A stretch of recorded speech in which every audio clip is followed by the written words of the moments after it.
చక్కని పాటలు పాడి ప్రభునామాన్ని మహిమపరిచాం. కొద్ది నిమిషాలు దేవుని మాటలు మనం విందాం. పరిశుద్ధ గ్రంథములో నుండి విలాప వాక్యం 2వ అధ్యాయము 19వ వచనాన్ని చదువుకుందాం. నీవు లేచి రేయి మొదటి జామున మొరపెట్టుము. చాలు. దేవుని మాటలు మన వినికిడిలో ఫలింప చేయును గాక.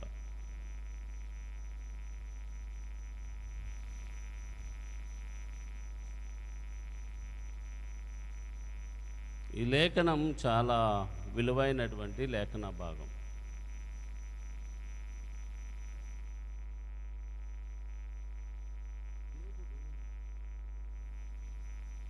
తన ప్రజలను ఉద్దేశించి మాట్లాడుతున్నాడు. ప్రతి కుటుంబములో యవ్వన బిడ్డలు లేకుండా, అంటే చంటి బిడ్డలు లేకుండా, రాజమార్గాల్లో యవ్వన బిడ్డలు తిరగకుండా సాతాను ఎవరిని విడిచిపెడతలా. స్త్రీలను విడిచిపెట్టడు, పురుషులను విడిచిపెట్టడు, చంటి బిడ్డలను విడిచిపెట్టడు, యవ్వనస్తులను విడిచిపెట్టడు. అందరినీ ఈడ్చుకుంటూ పోతున్నాడు. చాలా ప్రమాదకరమైనటువంటి పరిస్థితుల్లో ఉన్నాం. అందుకనే దేవుడు ఈ లేఖనంలో ఉండి మనతో మాట్లాడుతున్నాడు. పసిపిల్లల కోసం ఎప్పుడు ప్రార్థించాలి, యవ్వన బిడ్డల కోసం ఎప్పుడు ప్రార్థించాలి, కుటుంబము కోసం ఎప్పుడు ప్రార్థించాలంటే రేయి మొదటి జామున. జాములు ఎన్ని ఉన్నాయి? 4. 6 గంటల నుండి ఉదయకాలం అవ్వచ్చు, లేకపోతే సాయంకాలం అవ్వచ్చు.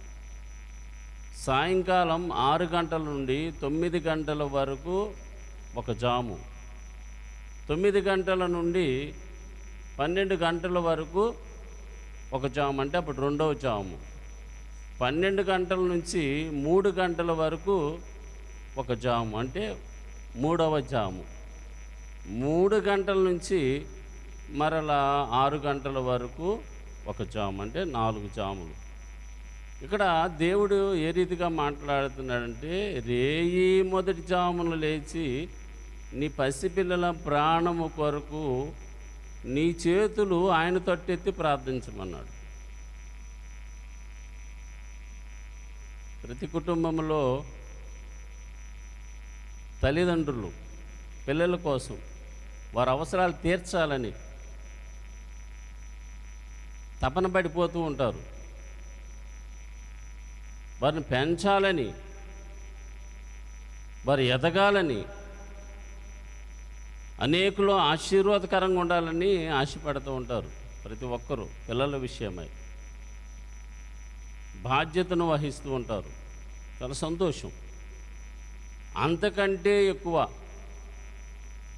దేవుడు మనకిచ్చినటువంటి సంతానాన్ని, దేవుడు మనకిచ్చినటువంటి బహుమానాలు, పిల్లల్ని దేవుని సన్నిధిలో పెంచటం అంతకంటే ఎక్కువ బాధ్యతను మనము వహించాలి.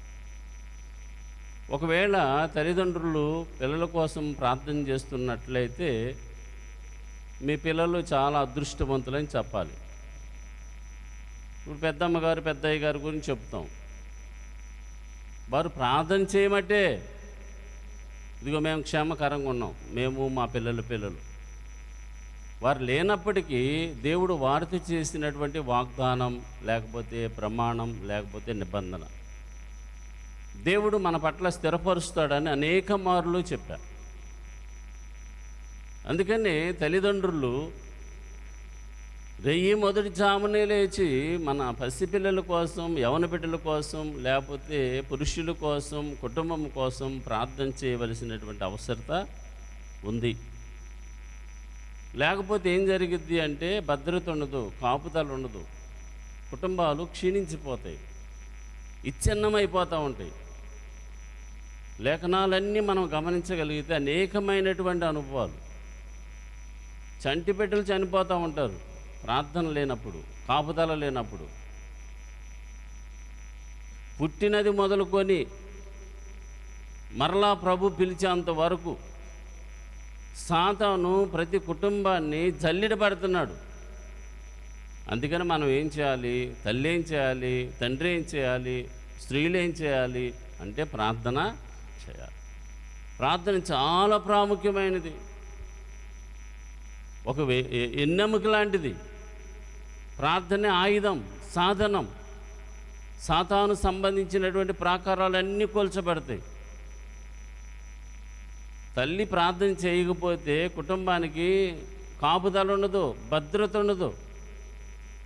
అందుకని స్త్రీలు ఎక్కువగా ప్రార్థన చేయాలి. పురుషులు వ్యాపారాల నిమిత్తం ఆయా ప్రాంతాలకు వెళ్తారు. స్త్రీలు ఎక్కువ ఖాళీగా ఉంటారు కాబట్టి సమయం దొరికినప్పుడల్లా ప్రార్థన చేసుకోవాలి. పౌలు గారు పురుషులను ఉద్దేశించి చెప్పాడు, స్త్రీలను ఉద్దేశించి చెప్పాడు, పిల్లలను ఉద్దేశించి చెప్పాడు, అందరిని ఉద్దేశించి చెప్పాడు. ప్రత్యేకంగా స్త్రీల గురించే చెప్తున్నారు ఏమిటి అనొద్దు. పురుషులను హెచ్చరించాడు, స్త్రీలను హెచ్చరించాడు. మన మేలు కొరకే. ప్రార్థనా జీవితాలు లేకపోతే కుటుంబాలు క్షీణించిపోతాయి. లేఖనాలన్నీ మనం గమనించగలిగితే 1 పేతురు పత్రిక 1వ అధ్యాయము 3వ వచనాన్ని మొదటి నుంచి మనం చదువుకుందాం. అట్టువలే 1 పేతురు పత్రిక 3వ అధ్యాయము 1వ వచనం. అట్టువలే స్త్రీలారా మీరు మీ స్వపురుషులకు లోబడి ఉండుడి చాలు. ఇక్కడ ఏం రాయబడి ఉంది? స్త్రీలను ఉద్దేశించి మాట్లాడుతున్నాడు. అంటే భర్తలకు, యజమానులకు స్త్రీలు ఖచ్చితంగా లోబడి ఉండాలి. మనం నమ్ముకున్నటువంటి బైబిల్ బోధిస్తుంది, సొంత మాటలు కావు. ఎవరు లోబడి ఉంటారు? ఈ లేఖనాన్ని మీరు గమనించగలిగితే ఎవరు లోబడి ఉంటారు? వాక్యమునకు ఎవరైతే విధేయత కలిగి ఉంటారో, వాక్యానికి ఎవరైతే విధేయులై ఉంటారో, వాక్యములో ఎవరైతే స్థిరత్వము కలిగి ఉంటారో వారు విధేయత కలిగి ఉంటారు, వినయమ కలిగి ఉంటారు, పరిశుద్ధమైనటువంటి ప్రవక్తన కలిగి ఉంటారు. విధేయత అవసరము స్త్రీలకు.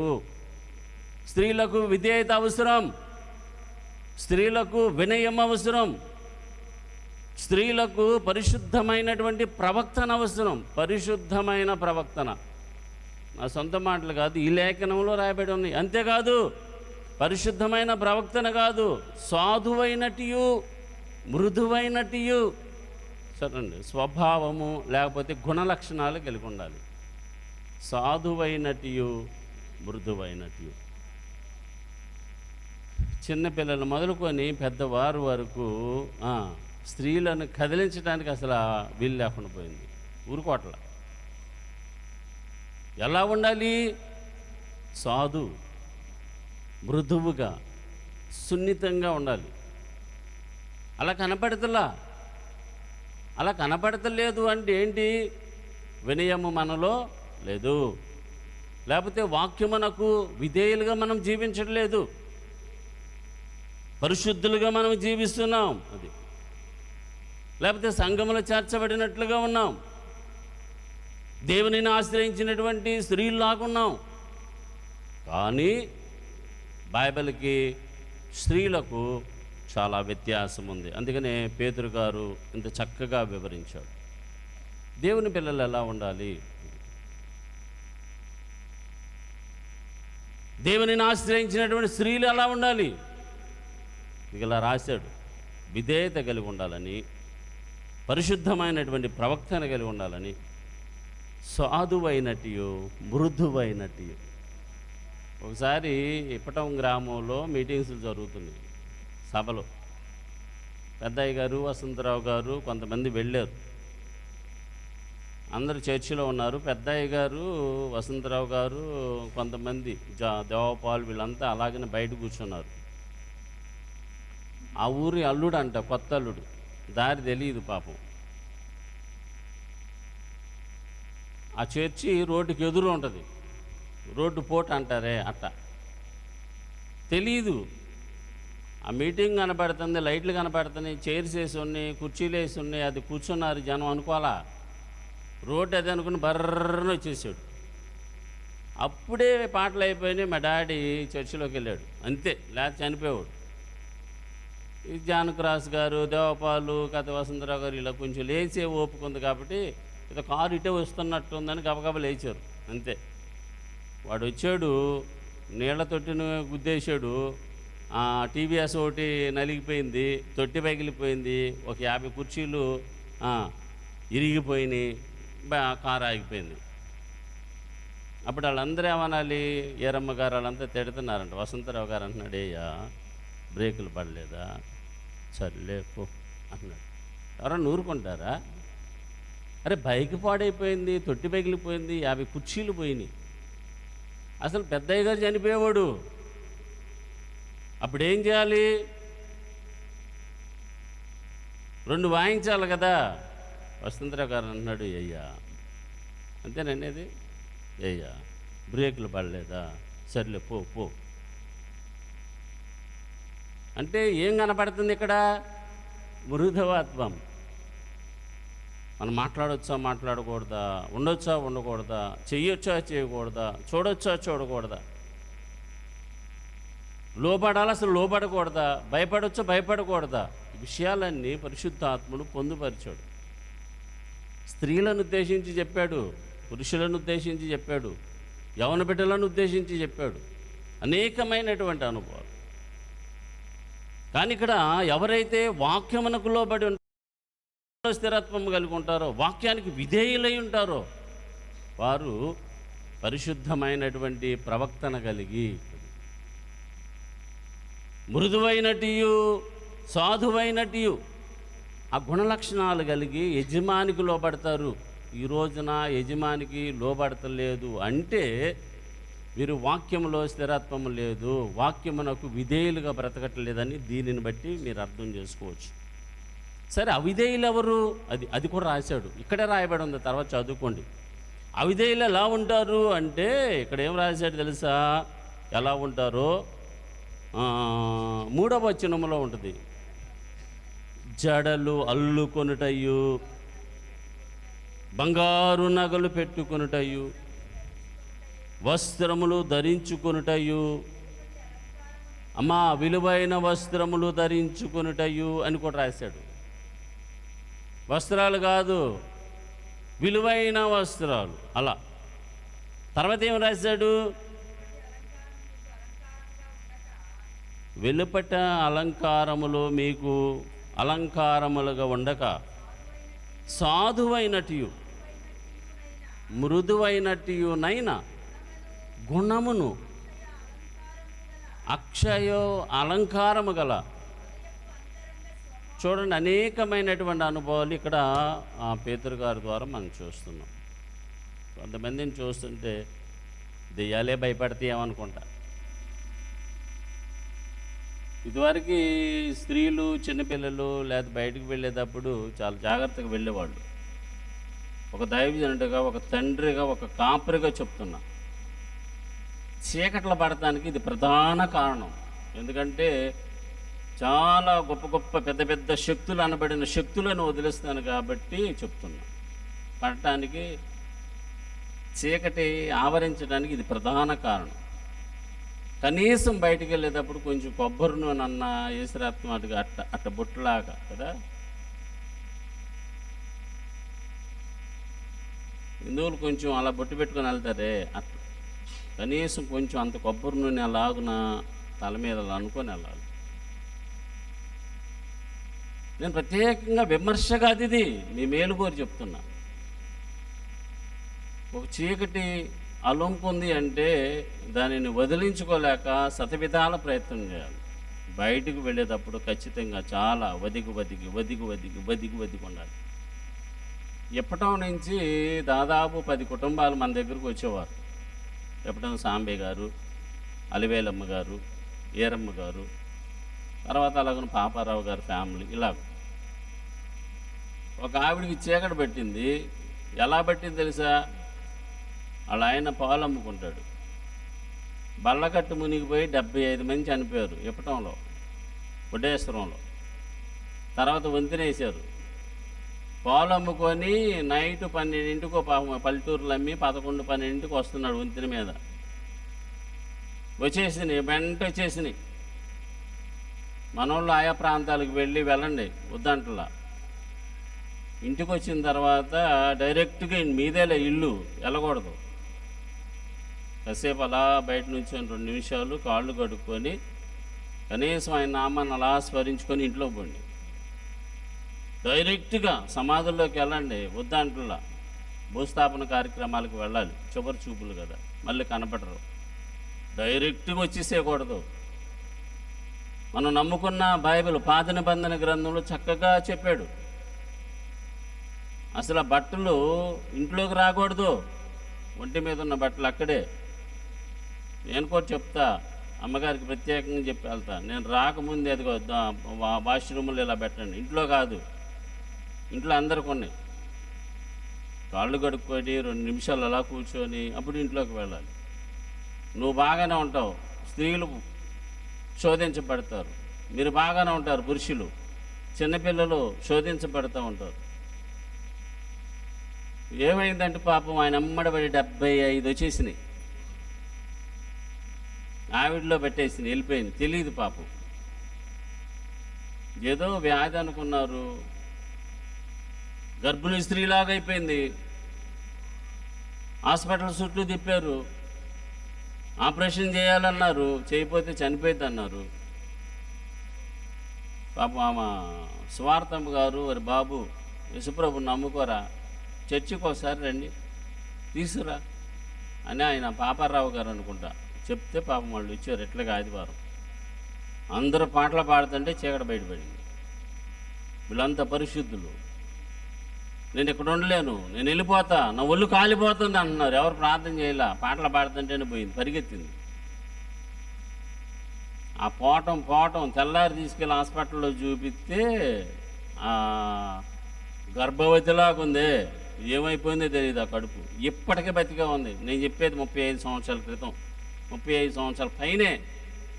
తెల్లారి మనలో అదే హాస్పిటల్కి తీసుకెళ్తే ఏమైపోయింది అన్నారు. దేవుడు అంత ఘనమైన కార్యం. కానీ చాలాలు శోధించబడింది ప్రభువుని ఎరగక ముందు. ఎన్ని మందులు తింది ఇది అంది, ఎన్ని జ్యూసులు తాగింది ఇది సైతాను. మేము 75 మంది బల్లకట్టి మునిగిపోయిన వాళ్ళం. ఇలా ఆయన అమ్మడబడి వచ్చాం, ఓర్చుకోలేక వారవలేక పట్టామన్నారు. అందుకని ఈ పై అలంకరణ దేవుడు అది చూడ్డు, అంతరంగాన్ని చూస్తాడు. పై రూపాన్ని చూడడు. స్త్రీలా, పురుషులా, పిల్లలా, యవన బిడ్డలా, చంటి బిడ్డలా చూడడు. నీ హృదయాన్ని చూస్తాడు. స్త్రీలకు ప్రత్యేకత ఉంది, పురుషులకు అంతకంటే ఉంది. నేను ఎవరిని తీసేయట్లా.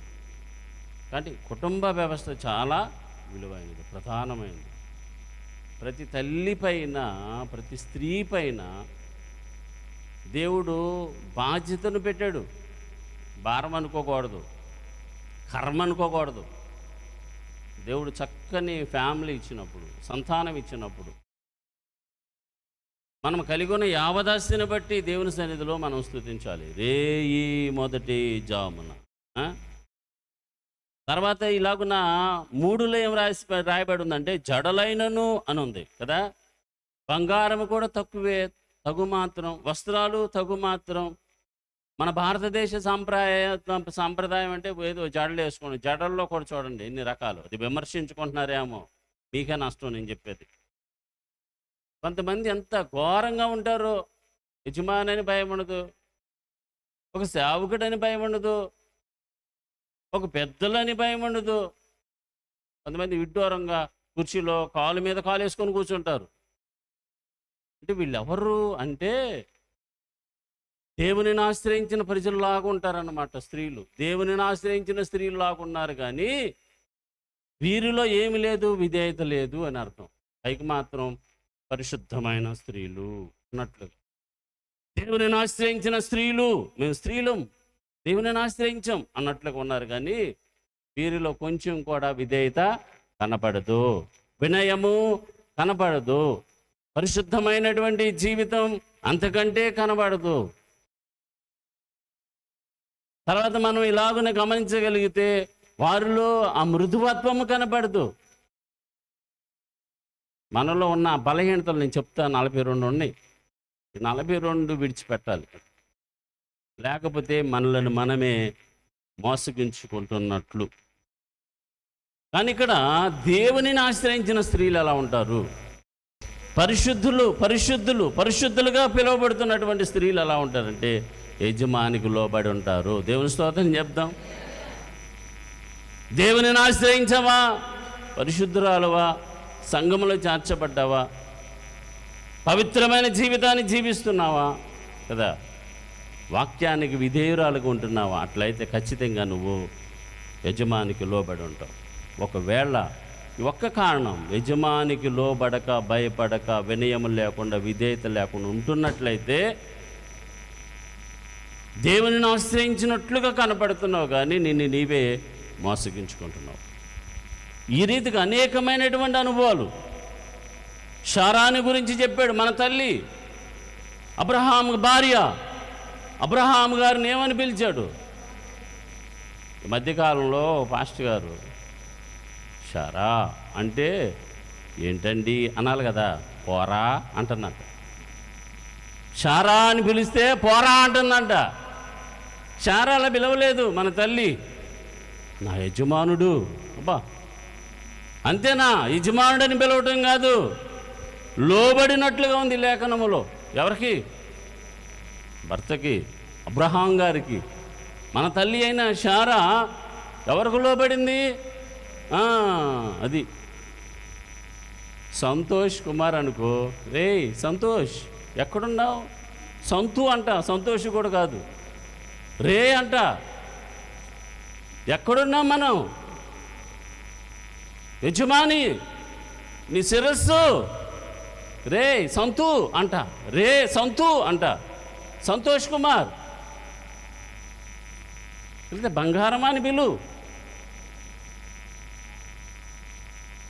ఇలా ఎన్ని పేర్లు పెట్టి పిలవట్లా. అప్పుడు పేరు పెట్టి పిలిచిన పేర్లే పిలుస్తున్నారు అనుకోండి, దాంట్లో కూడా పూర్తిగా పిలవట్లా, రే సంతు అంట. అందుకని అనేకమైనటువంటి అనుభవాలు. దేవుడయ్యా స్త్రీల గురించి చెబుతున్నావు, మేమంతా ప్రయాసపడి వస్తే పురుషుల గురించి కూడా చెప్పాడు 7వ వచనంలో. ఇక్కడే పురుషులారా అని ఉంది, స్త్రీలను ఉద్దేశించి చెప్పాడు. జీవమును కృపావరములో మీ భార్య మీతో పాలువారై ఉన్నారని ఎరిగి. చాలు ఎలా ఉన్నారంట? జీవమును కృపావరములతోనంట, కృపావరములతో మీతో మీ భార్య పాలువారై ఉన్నారు. ఎంత సంతోషం! హల్లెలూయా, హల్లెలూయా. స్త్రీలు ఇంకెక్కువగా గట్టి చెబుతున్నారు హల్లెలూయా అని. ఎందుకంటే పాలువారై ఉన్నారు, కృపావరములతో నింపబడి ఉన్నారని చెప్పగానే. కానీ ఇక్కడ ఏం రాశాడంటే బలహీనమైన ఘటమని ఎరిగి సన్మానించు అంటే గౌరవించు అని అర్థం. అమెరికాలో ఉదయం లేవగానే తేనె ఏమనాలి?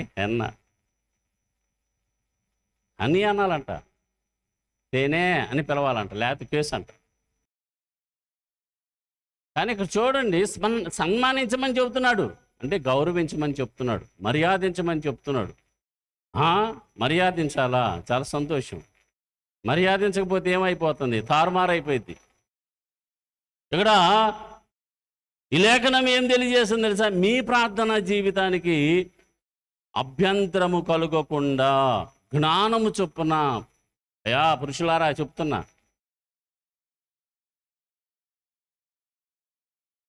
జీవమును కృపావరములతో మీ భార్య మీతో పాలివారై ఉన్నారు, సన్మానించు, గౌరవించు, మర్యాదించు అంటూ వారు బలహీనమైన ఘట్టం అన్నాడు. వారితో చాలా జాగ్రత్తగా ఉండాలి, జాగ్రత్తగా కాపురం చేయబ్బాయి. అంతేనా? మీ ప్రార్థన జీవితానికి ఆటంకం లేకుండా పురుషులు భక్తిలో ఎదగలేకపోవటానికి ప్రధాన కారణం ఇక్కడ రాశాడు. ఏంటి? స్త్రీయేనని. అవునా కదా?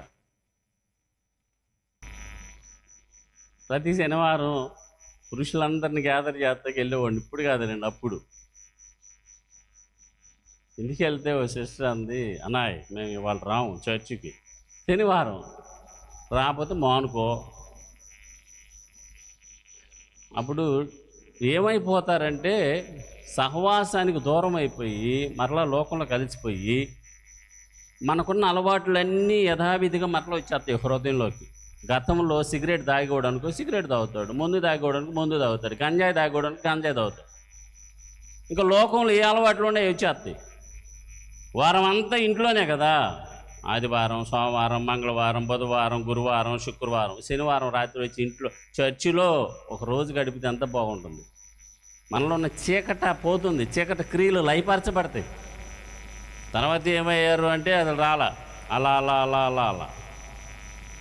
చూడండి, బలహీనమైనటువంటి ఘట్టమని ఎరిగి మీరు చాలా జ్ఞానముగా ఉండండి, సన్మానించండి అంటూ మీ ప్రార్థన జీవితానికి ఆటంకం లేకుండా చూసుకోండి అని చెప్పాడు. ఏం చెప్పాడు?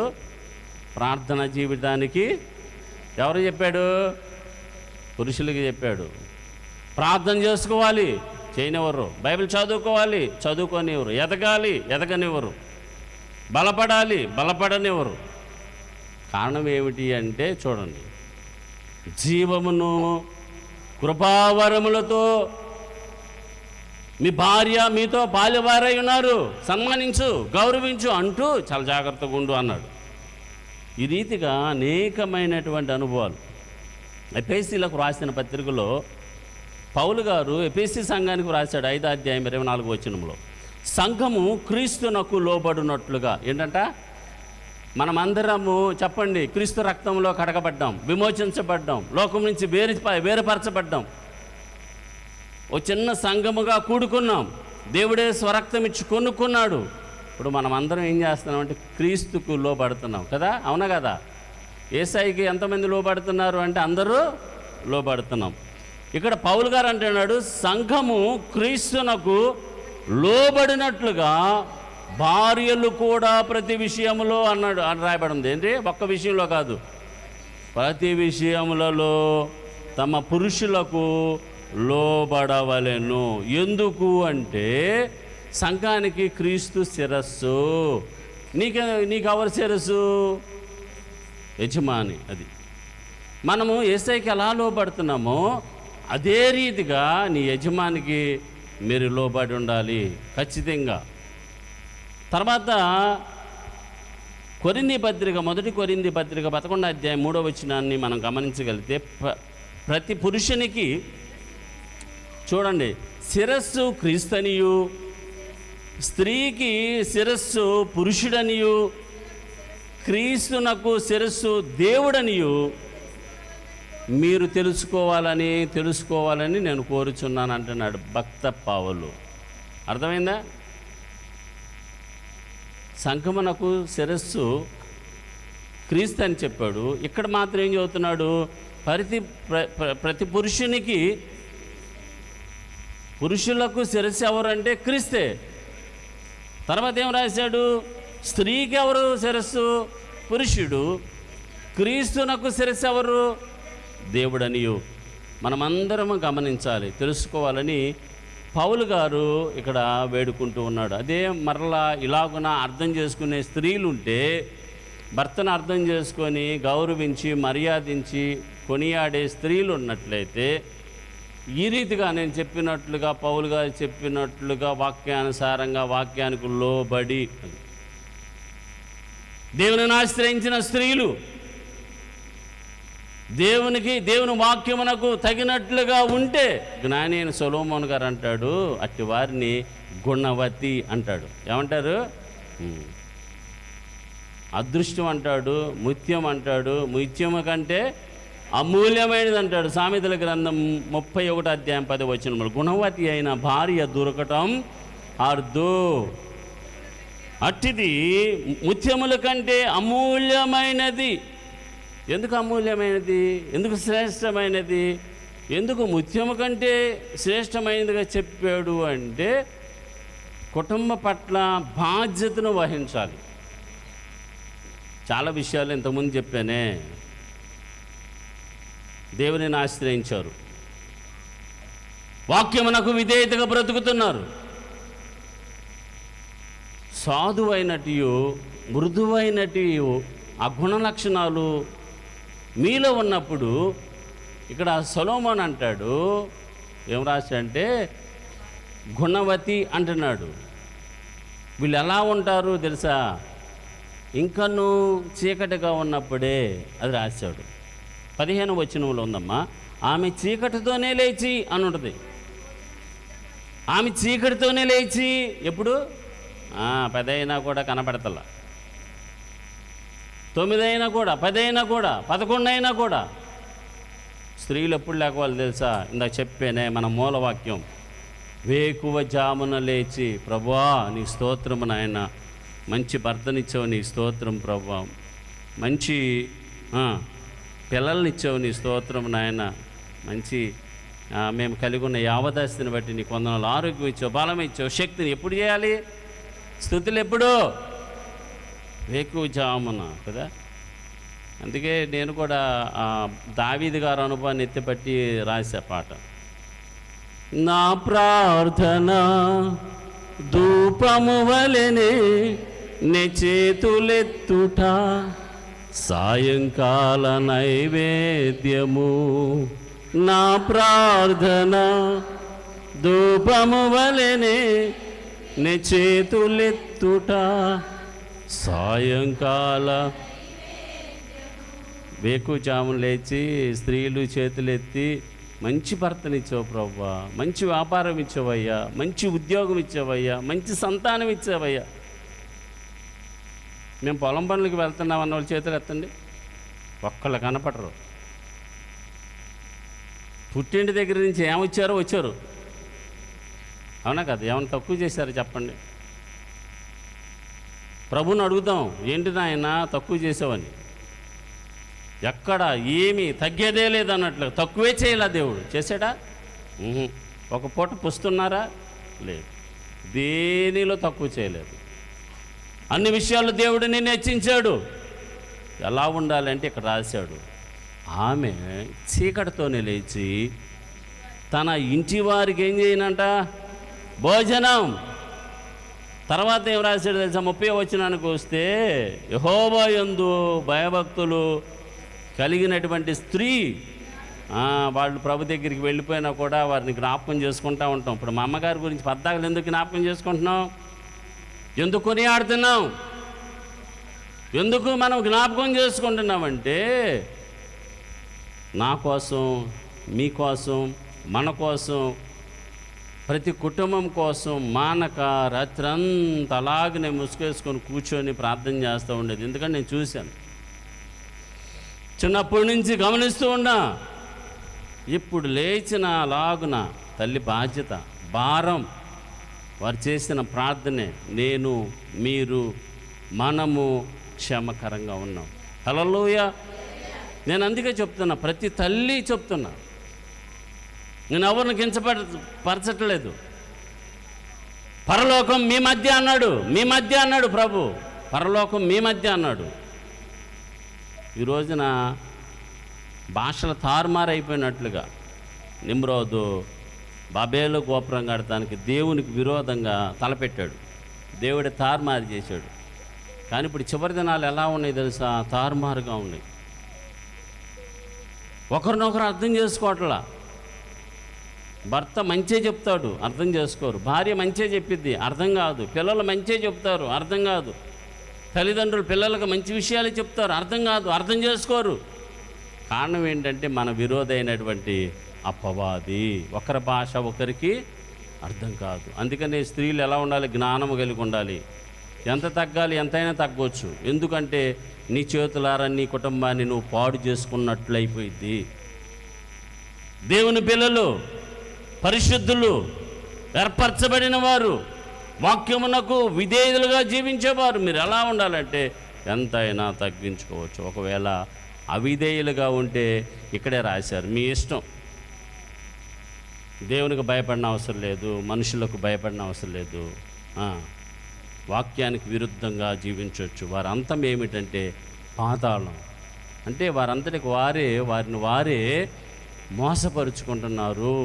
దేవునిని ఆశ్రయించినట్లుగా పరిశుద్ధమైన జనాంగముగా కనపడుతూ వాక్యానికి విరుద్ధంగా ఉంటున్నారు. అందుకనే చిన్న బిడ్డల కోసం కూడా చెప్పాడు, యవన బిడ్డల కోసం, నూతనంగా పెళ్ళి అయిన వాళ్ళు ఉంటారే వాళ్ళను ఉద్దేశించి కూడా ఒకసారి తీతుకు రాసినటువంటి పత్రిక 2వ అధ్యాయం 5వ వచనాన్ని చదువుకుందాం. నేను త్వరగా ముగించడానికి ప్రయత్నం చేస్తాం. ఇక్కడ యవన స్త్రీలు అని రాశాడు 5వ వచనములో. అలాగుననే అమ్మ నేను చివరిదే చదువు తల్లి, స్త్రీలు తమ భర్తలకు లోబడి ఉండడి అని రాయబడి ఉంది. ఎవరండి? యవన స్త్రీలు, యవన బిడ్డలు, నూతనంగా పెళ్ళైన వారు ఎలా ఉండాలంటే తన భర్తలకు లోబడాలి. లోబడకపోతే ఏమంటారు తెలుసా? వినండి, వాక్యాన్ని మీరు అనుసరించకపోతే, వాక్యానికి మీరు లోబడకపోతే, వాక్యానికి మీరు దూరంగా ఉంటే, ఇక్కడ భర్తకు లోబడకపోతే ఏం రాయబడి ఉందంటే వినాలి, ఈ మాట వినాలి మీరు. దేవుని వాక్యము దూషించబడుతూ ఉంటుంది. ఇదేనా మీరు నేర్చుకుంది అంటాడు, ఇదేనా మీకు బోధించేది అంటారు, ఇందుకేనా చర్చికి వెళ్ళేది అంటారు. పాస్టర్ గారు ఇదేనా మీకు నేర్పించేది? లోపడొద్దని చెప్పాడా? భయపడొద్దని చెప్పాడా? ఇలా మాట్లాడమని చెప్పారా? ఇప్పుడు ఏమవుతుంది తెలుసా? దేవుని నామం చెప్పండి దూషించబడుతుంది. దేవుని నామం దూషించబడుతుంది. దేవుని నామము దూషించబడుకుండు నిమిత్తము మీరు మీ యజమానులకు చెప్పండి ఖచ్చితంగా లోబడాలి. 1 తిమోతి పత్రిక 2వ అధ్యాయం 9వ వచనాన్ని మనం చదువుకుందాం దయచేసి త్వరగా. మరియు స్త్రీలు అనుకువయు స్వస్థ బుద్ధి గలవారయుండి, ఇక్కడ రాశాడు చూడండి, ఏం రాశాడు ఒకసారి చదువుకోండి అందరూ. విలువైన వస్త్రాలు కాదు, తగుమాత్రపు వస్త్రములు చేతనే కానీ జడలతోనైనను బంగారముతోనైనను ముత్యములతోనైనను మిగుల వెలగల వస్త్రములతోనైనను చూడండి అలంకరించుకోండి అని రాశాడా? అలంకరించుకొనక ఇలా ఉంటే ఏమైందంటే భర్తను రాబట్టుకోవచ్చు. లేకపోతే కొంతమంది ఉంటారే, ఇందాక నేను చెప్పాను, అవిధేయులుగా ఉంటారు చూడండి కొంతమంది స్త్రీలు, వారిని మనం రాబట్టుకోవచ్చు. అర్థమైందని నేను చెప్పింది? వాక్యాన్ని చూపించకుండా, అది నీ ప్రేమను బట్టి భర్త మారాలి అంతే. వాక్యంలో అలా ఉందండి ఎలా ఉందంటే మారరు. నేను వాక్యాన్ని అనుసరిస్తున్నానండి అంటే కుదరదు. వాక్యాన్ని చూపించుకోకుండా భర్తను మార్చుకోవచ్చు. ఎలా మారుతారు భర్త? మీ ప్రేమ, మీ ప్రవర్తన బట్టి. నేను ఇందాక చెప్పాను కదా, విధేయురాలును చూసి అవిధేయురాలు మారాలి, భయపడాలి. నీ భక్తిని చూసి, నీ ప్రవక్తను చూసి, నీ పరిశుద్ధతను చూసి, నీ మాదిరిని చూసి, నీ దైవ భయం చూసి, నీ దైవ భక్తిని చూసి వాళ్ళు ఆకర్షించబడాలి, వారు మారాలి, వారు భయపడాలి. ఇక్కడ పౌలు తిమోతికి రాస్తున్నాడు ఎలా ఉండాలంటే స్వస్థ బుద్ధి అని చెప్తున్నాడు. దైవభక్తి కలిగిన వారు ఎలా ఉండాలి?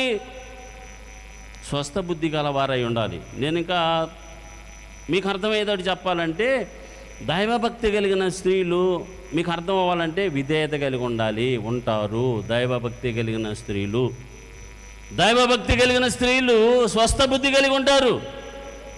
దైవభక్తి కలిగిన స్త్రీలు పరిపూర్ణమైన విశ్వాసము కలిగి ఉంటారు. దైవభక్తి కలిగినటువంటి స్త్రీలు, వారిలో ప్రేమ పొర్లి పారుతూ ఉంటుంది. దేవుని ప్రేమ, నేను చెప్పేది దేవుని ప్రేమ. దైవభక్తి కలిగినటువంటి స్త్రీలు పరిశుద్ధతను కాపాడుకుంటూ ఉంటారు.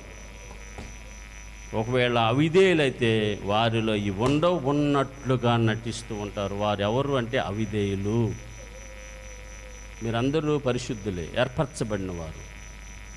కానీ సాతాను ద్వారా మనము శోధించబడకుండా, మోసగించబడుకోకుండా పరిశుద్ధాత్ముడు పేతురు ద్వారా, పౌలు ద్వారా మనతో మాట్లాడుతూ ఉంటారు. అందుకే మనం అదృష్టవంతులు. దినదినం మనం హెచ్చరించబడాలి, దినదినము మనం సరిచేయబడాలి. లేకపోతే ఏం జరుగుతుందంటే చెప్పండి, లోకానికి వేరుగా ఉండలేం, కలిసిపోతూ ఉంటారు. అనేకమైన అనుభవాలు. తర్వాత 1 తిమోతి పత్రిక 4వ అధ్యాయం 8వ వచనాన్ని చదువుకుందాం. చూడండి అమ్మా 4:8 ఏం రాశాడంటే అపవిత్రమైన ఏంటంట, అపవిత్రమైన, ఒకసారి చెప్పండి, అపవిత్రమైన ముసలమ్మ ముచ్చటలను విసర్జించి లేచిన దగ్గర నుంచి దేవుని పిల్లలే కానీ చెప్పండి మేలుకరమైన మాటలు ఏమీ ఉండవు.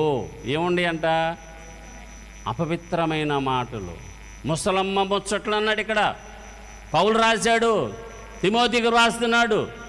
అపవిత్రమైన మాటలు మాట్లాడుతున్నారు, ముసలమ్మ ముచ్చట్లు, వీటిని విసర్జించి ఎలా ఉండాలంట, దైవభక్తి విషయంలో నీకు నీవే సాధనం చేసుకో. నాకు ఎవరు పెద్దయ్య గారు ఎప్పుడు చెప్పలా, నేను విన్నా మీకు మెల్లిగా. నాకు నేనే సాధకం చేసుకున్నా. దైవభక్తి విషయంలో నేను ఎదగాలి, బలపడాలి, స్థిరపరచబడాలి, సిద్ధపడాలి, అనేకులను సిద్ధపరచాలి. ఎలా ఉండాలి? ఒకే ఒక ఆలోచన, పరలోక రాజ్యాన్ని స్వతంత్రించుకోవాలంటే నేనేం చేయాలి? ఇక్కడ దైవభక్తి విషయంలో నీకు నీవే సాధకము చేసుకో. ఇప్పటి జీవ విషయంలోనూ రాబోవు జీవ విషయంలోనూ చూడండి ఏంటంట, ప్రయోజనకరముగా ఉండును ఈ వాక్యము, నమ్మదగినది 9లో ఉంది, పూర్ణాంగీకారమునకు యోగ్యమైనది. దేవుని స్తోత్రం. ఒకే ఒక మాటలో చెప్పి నేను ముగించేస్తాను. విశ్వాసులు అనబడిన వారు, దేవుని పిల్లలు అనబడిన వారు, దేవునిని ఆశ్రయించిన వారు ఎలా ఉండాలి అంటే, ఇదిగో దైవభక్తి విషయములలో నీకు నీవే, నాకు నేనే, మనకు మనమే ఏం చేయాలి? సాధకం చేసుకోవాలి. ఈ రీతికి ఎందుకు చెప్తున్నాం? కఠినమైన బోధ వాక్యములో ఉన్నది ఉన్నట్లుగానే బోధిస్తున్నాం. మనమందరం వాక్యాన్ని అనుసరించగలిగితే ఎంత గొప్ప లాభమనే చెప్తుంది. అందుకనే తల్లులను ఉద్దేశించి దేవుడు మాట్లాడుతున్నాడు. రేయి మొదటి జామున లేచి నీ పసిపిల్లల ప్రాణము కోసం. మరణం అంట, నేను ముగించేస్తున్నా, కిటికీలెక్కి తొంగి చూస్తుందంట. అంటే కిటికీలెక్కి తొంగి చూస్తుంది, ఎవరిని మృంగాలి అని. సమయం కొంచెమేముంది. అతి వేగంగా ప్రయాణం చేస్తున్నాడు, అర్థం కావట్లేదు. చిన్న వయసులో యవ్వన బిడ్డలు చనిపోతున్నారు. కారణం సాతానే. అందుకనే యోబు గారు మానక నిత్యము బలిపీఠములు కట్టి బలులు అర్పించాడు పిల్లల కోసం. అప్పుడప్పుడు నేను చెప్తా, ఇంగ్లాండ్ దేశంలో సుస్థిరణ వెస్లీ అనేటువంటి కుటుంబం 14 మంది పిల్లలంట. మానక వారి కోసం ప్రతి రాత్రి ప్రార్థన చేశారంట. పిల్లల భవిష్యత్తు బాగుండాలి, నీ చేతుల్లో పెడుతున్నానని. వారి పిల్లలందరూ ప్రయోజనకరులయ్యారు. ఎక్కలేనంత ఎత్తైన కొండ మీదకి ఎక్కించాడు. కారణం ప్రార్థన మాత్రమే. ప్రార్థన అనే బలిపీఠములు కట్టి, ప్రభువా నా పిల్లల భవిష్యత్తు నీ చేతుల్లో పెడుతున్నాను. చక్కని సంతానం ఇచ్చావు, వారి భవిష్యత్తు నీ చేతుల్లో ఉంది. డాక్టర్ చేస్తావు, యాక్టర్ చేస్తావు, నీ ఇష్టం నాయనా, అంతే, నీ చిత్తమే అనాలి. ఈ రీతిగా మనం వాక్యానికి లోబడి తల్లులు అనబడిన వారు, అలాగనే పురుషులు, స్త్రీలు, యవ్వన బిడ్డలు అందరూ వేకువ జామున లేచి ఆయన చేసిన కార్యాలన్నీ తలపోసుకుంటూ ప్రభువును స్తుతించాలని, మనం సిద్ధపడుతూ అనేకులను సిద్ధపరచాలని ప్రేమతో హెచ్చరిస్తూ దేవుని మాటలు ముగిస్తున్న దయగలిగిన స్వామి నీ పాదాలకు వందనాలు. విత్తబడిన మాటలు మా హృదయాల్లో ఫలింపచేయండి. నీ మాటలు ధ్యానిస్తూ వెళ్ళడానికి కృపణ దయచేయండి. నిన్ను ఆశ్రయించారు ప్రభువా, నిన్ను పోలి జీవించడానికి కృపణ దయచేయమని. రాకడ ఆలస్యమైతే ఈ రీతిగా అనేక మార్లు మేము కూడుకుంటానికి కృపణ దయచేయి. ఈ వారమంతా నీ సన్నిధి వారితో ఉంచండి. నీ కాపుదల భద్రత దయచేయి. దేశ విదేశాల్లో ఉన్న మా ప్రియబిడ్డలను దీవించు. మంచి భవిష్యత్తు దయచేయి. అలాగనే బలలో పాల్గొంటున్న ప్రతి బిడ్డను మీరు జ్ఞాపకం చేసుకో. నూతన బలము, నూతన శక్తిని ప్రసాదించమని. అంత్య దినాల్లో మీరు జ్ఞాపకం చేసుకోండి, లేవనెత్తమని.